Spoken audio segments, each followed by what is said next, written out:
Hello my dear children, welcome to my channel Sudhir Sir Chemistry. But today in the coordination compound we are going to discuss about the crystal field theory called as a CFT. To understand the CFT clearly, I want to tell you something about the shapes of the d orbital. You know d orbital is having a 5 degenerate orbital, something called as a dx dy. This is the degenerate orbitals of the d. What is that? d xy, d yz, d xz, d x square dash y square and d z square.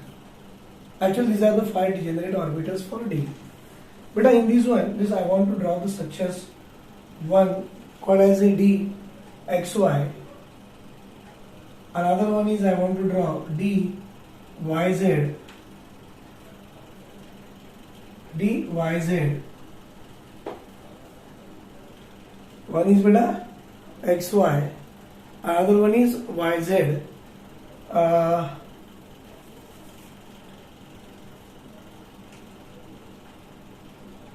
D yz, d xz. In this one, the lobes are oriented in between the axes. Remember, lobes are oriented in between the axes. Remaining two are there. This is called as a, this is a d xy, d yz, d xz. For dxz, lobes are oriented in between the axes. dyz, lobes are oriented in between the axes. dxy, lobes are oriented in between the axes. dx square dash y square में lobes are oriented along the axis. It is a dx square dash y square. In this case में your lobes are oriented along the axis. First three में in between. Now it is along. Last one is there dz square. You can see this is there. This is there. One small smoke ring is there. This is z axis called as a d z square. For here also lobes are oriented along the axis. Lobes are oriented in between the axis. What is the use of this one? I will tell you. CFT में what is explained that metal atom M is a central metal atom. L is a ligand. Ligand is donating its lone pair to the central vacant orbital of central metal atom and it forms the sigma bond. I repeat L is a ligand donating the lone pair of electron to the vacant orbital of central metal atom and it forms the sigma bond.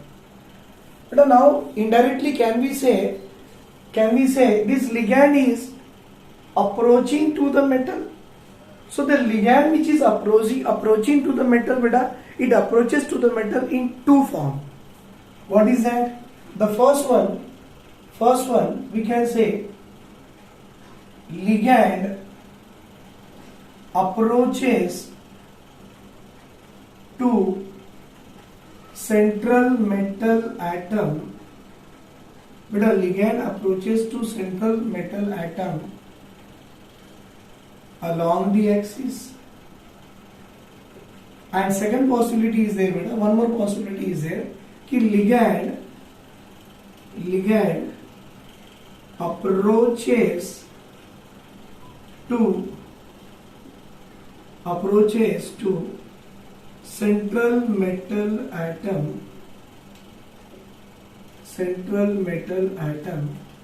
in between the axis.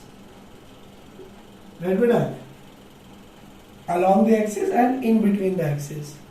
The question is that when it will approaches along the axis, means when the ligand will approaches to the metal atom along the axis and when your ligand will approaches to the central metal atom in between the axis. It depends कि our ligand is a, it depends, our ligand is going to form octahedral complexes or it is going to form tetrahedral complexes. Means I will tell you, when the ligand is approaching to central metal atom along the axis means obviously they are going to form the complexes called as a octahedral complexes. And suppose a ligand is approaching to central metal atom in between the axis, beta. In that case, it is going to form a tetrahedral complexes. I hope everybody should know, beta. Octahedral complexes means coordination number is equal to 6, and tetrahedral complexes means coordination number is equal to 4. हाँ बेटा, central metal atom surrounded by only 4 ligand, so it is a what? Tetrahedral complexes. And in the central metal atom surrounded by 6 ligand, the complex is called as a what? Octahedral complexes. Now see beta, when the ligand is going to form octahedral complexes, it will approach to central metal atom along the axis, and in the along the axis, just see beta, only these two orbitals are there. Which two? Dx square dash y square and dz square is the only two orbital is there, which will have their lobes are oriented along the axis. Now due to that, what will happen beta, when the ligand is up, this is ligand is approaching to central metal atom, this one is ligand, this is central metal atom. When this ligand is approaching to central metal atom along the axis, but this metal atom is having a 5 degenerate orbital, 5 d orbitals are there. In this 5 may some d orbitals, their lobes are along. Ligand is approaching along, lobes are along, more repulsion, and due to more repulsion, it increases its energy and they goes up. So I want to show you the diagram on other side. Just you remember these 3 beta, कि first 3 may lobes are oriented in between, and last 2 may the lobes are oriented along. Due to that, what will happen? See here now. Sir, I am going to form now octahedral complexes. But in octahedral complexes, what happen? Ligand is approaching to the central metal atom along the axis. Means this is my d orbital, which is having a 5 degenerate boxes, and my ligand is approaching to the central metal atom. What will happen? This d orbital will split into 2 parts. First part here beta and second part here. Why? Because ligand is approaching to the central metal atom, and these are the d orbital present only in the central metal atom. So when this ligand is going to form octahedral complex beta, how the ligand will approach here? Sir, it will approaches to the central metal atom along the axis. And in these d orbital may, how many d orbitals, their lobes are oriented in between the axis, along the axis? Only 2. Which 2? These are the 2 are there. Which 2 beta? Dx square dash y square and dz square. And remaining 3 beta, where lobes are oriented in between, they won't get any repulsion, so they will come down. 1, 2, 3, dxy, dyz and dxz. But these 3 set of the orbitals called as a T2G orbital, and this 2 set of the orbital called as a EG orbital. This is a equal energy, and this equal energy called as a barycenter. That means equal energy. But in this case, see, this is a increase in energy plus, and this is a decrease in energy minus. But out of 5, how many came down? 3. So plus 3 by 5 plus 0.6. Delta O means change of octahedral complexes. But a minus means out of 5, how many went up to minus 2 by 5 become minus 0.4 delta O. That means if any electron comes in this orbital, energy of that electron decreases by minus 0.4 delta O time. If any electron enter here beta, the energy of that electron increases by plus 0.6 time of delta O. So this is called as a splitting of d orbital.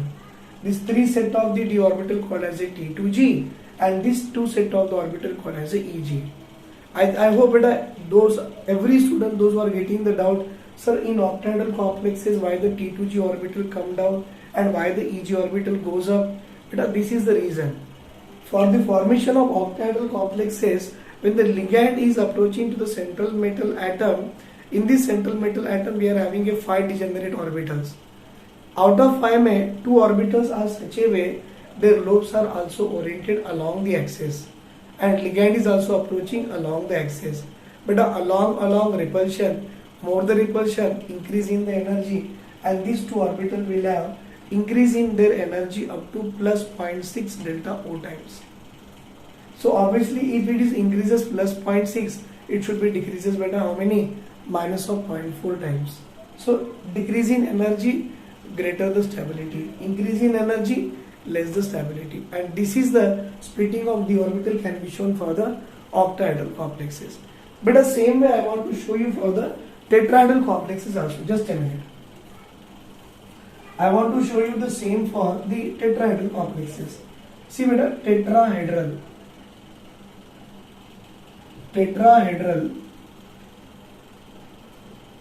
complexes. Same way, we are having a 5 degenerate orbitals of the d orbital.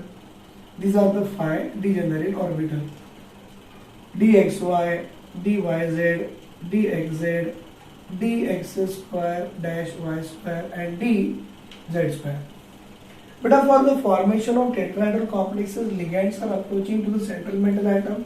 It is in between or along. Check here. For the tetrahedral, it is approaching to central metal atom in between the axis. But out of 5 this orbital, how many orbitals are there? Their lobes are oriented in between. 3 are there. So all the 3 goes up, the remaining 2 comes down. These are the 3 goes up, means it is a dxy. How about dxy, dyz, dxz, and remaining 2 comes down. Which 2 comes down? That is a dx square dash y square and dz square. But this is called as a barycenter. This is called as a what? Barycenter. This is what? Increase in the energy, and this is what? Decrease in the energy. But out of 5, how many electrons? Out of 5, how many orbitals comes down? 2. So it is a plus 0.4 times of delta T beta. Delta T means tetrahedral complexes. Here out of 5, 3 went up, so it is a minus of 0.6 delta T. For tetrahedral complexes, this one is called as a E orbital, and this will be called as a T2 orbital. But we should not mention T2G here. We should not mention EG here. T2G and EG is a designation we are using for the octahedral complexes according to CFT. But for tetrahedral complexes, we should not give the T2G. Instead of that, we have to mention as a T2, and here it is as a E orbital. So this is the splitting of d orbital for the tetrahedral and the octahedral complexes. But what is the use of this one? That one also we have to check here. In CFT में we learn now कि tetrahedral में 3 orbital goes up, 2 orbital come down. Octahedral में बेटा 3 orbital comes down, 2 orbital goes up. But what is the use of that one? See here. Suppose I am having a degenerate orbital. I am talking about now octahedral complexes. Sir, I am talking about octahedral complexes. But in these octahedral complexes, I am having a 5 degenerate orbital: xy, yz, xz, x square dash y square and z square. But maybe ligand which is approaching to the central metal atom, it is a strong field, or the ligand which is approaching to the central metal atom, it is a weak field. And even I told you beta, what are the weak field ligand? XOS are the weak field ligand. Halogens, oxygen, sulfur are the weak field. Other than that, remaining all are the strong field. When the strong field ligand approaches to the central metal atom, what will happen? There will be a more splitting. There will be a more splitting. Means I should say this is a dxy, yz, xz, dxy, dyz, dxz, and it is called as a T2G orbital. Is it clear, beta? And right here it is called as a, see here, 1 2 3 dxy dyz dxz, and it is called as a T2G orbital. But a 2 orbital goes up. This is a d x square dash y square and d z square, and this orbital called as a beta EG orbital. But a weak field ligand is approaching means what to say, splitting will be there, but splitting will be very small. dxy yz xz dxy dyz dxz, and these are the two are there, d x square dash y square and d z square, right? But here same way, very center it is increases, it is decreases. Here also very center, here it is increases, and here it is decreases. Sir, increases means it become a 5 by 3, 0.6 times of delta O, minus of 0.4 times of delta O. Here we have 0.6 times of delta O, 0.4 times of delta O. But what is the use of this one to draw all these things on the board? Because in exams we are getting the question based on this topic only, and how the question they will ask, I want to tell you. See beta, if we are having a D1 system, what is the CFT configuration for the weak field ligand, and what is the CFT configuration for the strong field ligand, that we have to write it. So D1 means only one electron will be there, it comes here. That means I should say, so this T2G orbital and in this EG orbital, can we say it is a T2G1 and EG0? See beta, only one electron is here. So obviously weak field ke liye it comes here. Means in T2G mein only one electron came. So T2G1 EG0. But one electron here and strong field mein it also comes to here. So configuration becomes T2G1 and EG0. But at D2 you take it, 2 electron. So one more comes here. Then configuration becomes T2G2 and EG0. But here also SFL is there, 2 electrons. One comes here, one comes here. Configuration is T2G2 EG0. Sir, D3 system is there. D3, that means third electron comes to here. T2G3 EG0. But a 3 electron, one more come here. Can we say T2G3 and EG0? But a D1, D2, D3, configuration for WFL, configuration for SFL, all are same. But now for D4, the things going to be changed.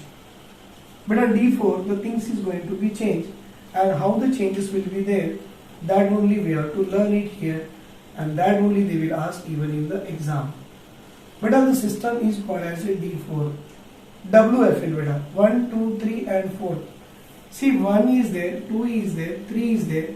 Did you saw that this gap is very small? Because of small gap, the fourth electron directly goes here. That means I should say T2G3, 1, 2, 3. And now beta EG1 because it went here. SFL mein 1, 2, 3. Beta fourth electron has to jump from here to here. That means more space is there. And for this fourth electron, it does not have that much energy that will help that electron to jump from this orbit to this orbit. So instead of going up beta, that fourth electron will start to fade up here, and the configuration now it will get as a T2G4 and EG0. In our NCERT, once you check beta, this diagram was given and they have written here for SFL beta, it is a change of octahedral energy, and it is a P stand for pairing energy. But a pairing energy is less. Pairing will take place. In this case, WFL mein beta, I will write here pairing energy is more, so it does not pair up, it directly went up. Here pairing energy is less beta, pairing will take place. So this is the condition. What is that? Octahedral energy is greater than pairing, strong field ligand. Right? Octahedral energy greater than pairing energy, strong field ligand, and pairing will take place because pairing energy is less, so pairing will take place. But in this case, octahedral energy less than pairing energy means pairing energy is more, so pairing does not take place, directly goes up. So this is the condition stand for WFL, weak field ligand. This is the condition strong for SFL, called as a strong field ligand. Right, beta? Can you try the D5 configuration? Just I will wait for 2 minutes and you try the D5 configuration for WFL and for the SFL. But in the same way, if I talk about D5 WFL, 1, 2, 3, 4 and 5, 1, 2, 3, 4 and 5th electron goes up. So I should say for D5 beta, T2G3 and EG2 and SFL, 5 is there, 1, 2, 3, 4 and 5th one will come. So T2G5 and EG0. If D6 is there beta, 1, 2, 3, 4, 5, 6th electron will paid up here. That means T2G4, 1, 2, 3, 4 and EG2 and 6th electron beta it will come and paid up here. So I should say T2G6 and EG0. Right beta? These are the way to write the configurations. So once we wrote, we are able to write the configurations. That means we are able to calculate crystal field stabilization energy for octahedral and crystal field stabilization for the tetrahedral. But the same thing is that just reverse it. This reversing for this part, that is for the tetrahedral complexes, and tetrahedral and octahedral beta, they are related with the formula delta T is equal to 4 by 9 times of delta O. It is given in the NCERT. Means if we know the CFSE of octahedral, it should be multiplied with the 4 by 9. We are getting the CFSE. I am repeating the word CFSE, called as a crystal field stabilization energy. But if we know the crystal field stabilization of octahedral, it should be multiplied with a 4 by 9. I am getting the crystal field stabilization for the tetrahedral complexes. Right? Chalo, take a screenshot up to here beta. So beta, in this class we have discussed about the D1, D2, D3, D4, D5, D6 system for the strong field ligand and for the weak field ligand. This is a strong field ligand, this is a weak field ligand. But once we are able to write the configuration of D1 to D6 for WFL and SFL, then we are able to calculate the CFSE, crystal field stabilization energy of the octahedral complexes. Tetrahedral also same beta, only thing is that instead of T2G here, that T2 goes up, and instead of EG here, E comes down. If we know the CFSE of delta O, that is the CFSE of octahedral complexes, but it should be multiplied with the 4 by 9 times of 4 by 9 times, I will get the crystal field stabilization of energy of tetrahedral complexes. But the calculation part and all, that one we'll see in our next video. Right? Thank you beta, thank you very much. If you like my video, please, if you like my work, so please like my videos, share and subscribe. And beta, if possible, try to subscribe, try to share this video as number of the students, those who require this kind of the videos. Thank you beta, thank you very much. Have a great day. Take care. Bye.